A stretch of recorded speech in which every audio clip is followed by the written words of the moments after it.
All right, this drill is set up to help you on your motor mirror starts. Okay, it's just about your start technique and how you activate your feet when you have a visual key. Okay, we'll have two DBs set up out at a time. We'll have a guy, both DBs' toes will be on the sideline.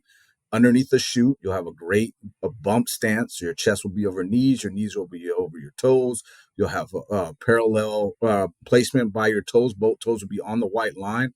Okay, and then your feet will be slightly outside of shoulder width apart.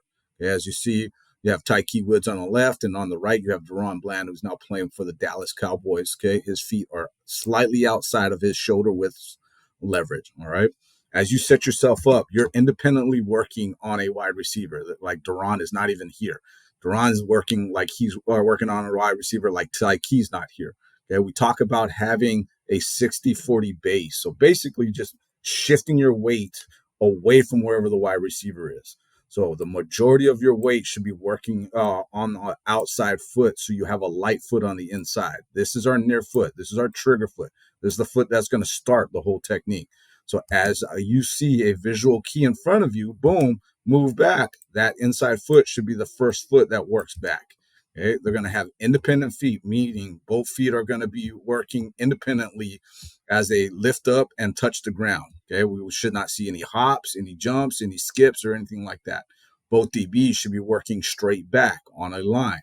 Okay, the biggest coaching point I get sometimes is as a new DB comes in here, you'll see that these DBs will lift that trigger foot up, put it back down, lift it up, put it back down before they even take a step back. It's highly important that as you activate your feet, you are working backwards, okay, on your motor. Okay? The other coaching point is as you work back, you have to gain some type of ground. This guy does a great job having independent feet here, but he's not gaining any ground. He's not going anywhere. So the wide receiver, if he wants to burst off that line, this DB is going to be threatened and has to get out of his bump technique too early. So you want to have a little bit more ground when you're going backwards. Okay. Again, drill is set up, two DBs. Okay, toes on the white line. They're both activated off a visual key. They're working straight back. Okay, chests are above your knees above your toes. And I really like how both these guys have their hands in front of their kneecaps. Never want to see their hands working behind their kneecaps because that means your weight is going back.